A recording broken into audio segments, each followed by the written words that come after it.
I often comment that the book called The End of Leadership, which is my most recent book, is actually literally maybe going to be my last book ever on leadership. How can you write another book on leadership when it's called The End of Leadership? But it's also the case that it really has been the culmination of many books I've written on leadership, beginning decades ago when I started first becoming fascinated with leadership, and now, of course, followership. The book really does build on works that I've written, particularly in the recent past, perhaps more than anything else, Bad Leadership, which is the first book in which I realized that the way the world worked now was not just about leaders, but was equally about followers and context. And I since talk about the golden triangle, an equilateral triangle in which one side is indeed the leader, but the other two sides, there are two other sides, and one of those other sides is the follower or followers, and the other side is context. So The End of Leadership talks about it really has two themes. One is about leadership and change, in which the followers and context, both historically and contemporaneously, are much more important than they've ever been before, and similarly, the leader or leaders are less important than they've been before. And the second running theme, which relates to the first, is what I call the leadership industry, which is raising questions about the way we teach leadership, the measures or lack thereof in terms of how we assess our capacity to teach leadership. So my term leadership industry really does refer to those now countless courses, seminars, centers, institutes, of which the Center for Public Leadership is ironically or amusingly one, that are devoted to leadership. And since I'm at Harvard, I will simply close this comment by saying, if you look at the mission statements of most of Harvard's professional schools, they nearly all have the word leader or leadership in them. So what does that tell you about the contemporaneous leadership industry?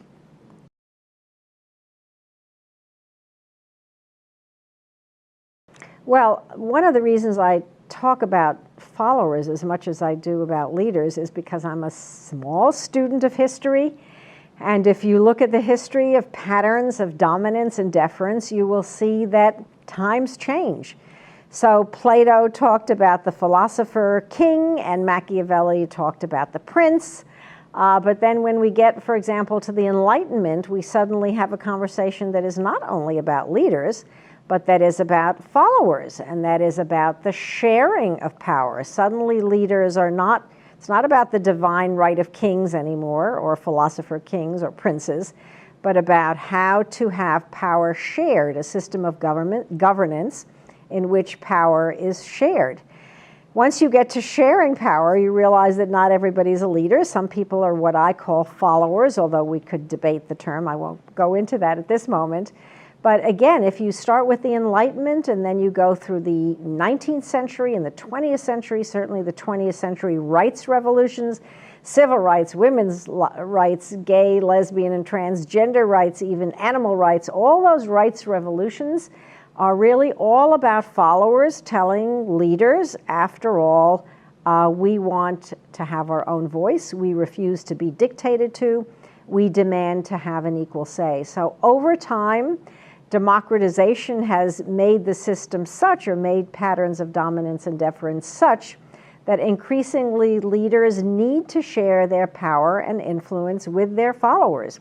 And the 21st century, for reasons of culture and technology, have taken this to yet a further extreme, with technology now recently in particular, again, changing patterns of dominance and deference in ways we could not have anticipated even a decade ago.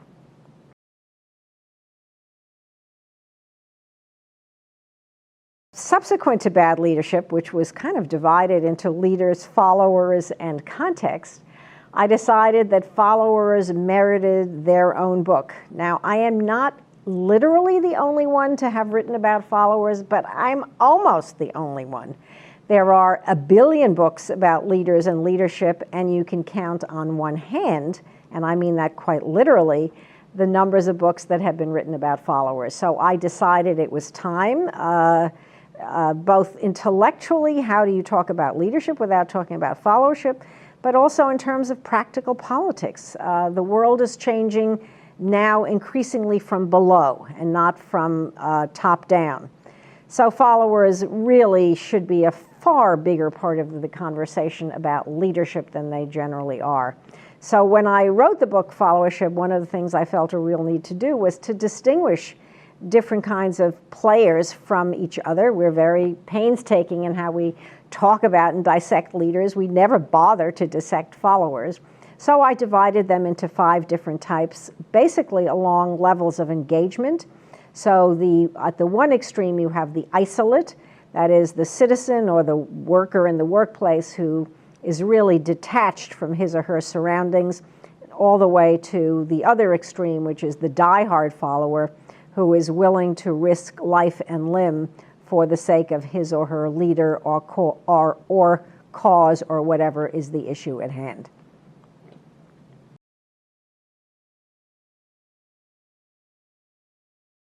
I think leaders around the world are understanding that unless they are more connected to their followers, they will be endangered, whether literally or metaphorically. In this day and age, it does not work anymore to be dictatorial in their approach. We have flattened hierarchies, admittedly, sometimes in name only, not so much in reality.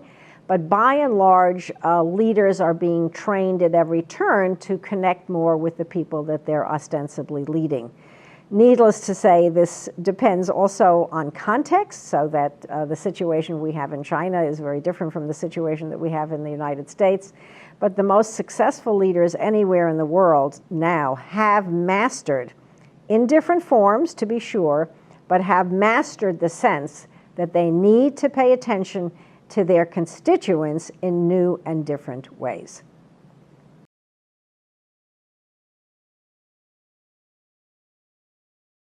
I do not think those of us in the field of leadership studies or those of us in the field of leadership training and development have been particularly good at examining the work we do. We are, as I've suggested, really relatively bereft of metrics. Our metrics tend to be subjective rather than objective. And I often point with, I guess, maybe wry amusement, or maybe I should say depression, to the curious trajectory. So that on the one hand, you have the burgeoning, the hugely money-driven and successful leadership over the last 30, 40 years, which shows no signs, I might add, of stopping or slowing down. And at the same time, let's be honest, during the same 30, 40-year period, you have a deterioration in the reputation of leaders, an increasing lack of faith in our leadership. The Center for Public Leadership has the National Leadership Index, which testifies vividly to their decline, that is, leaders' decline in reputation. So there's something odd about this picture and something that merits, I think, a more honest conversation among those of us with an interest in leadership than we have had up to this point.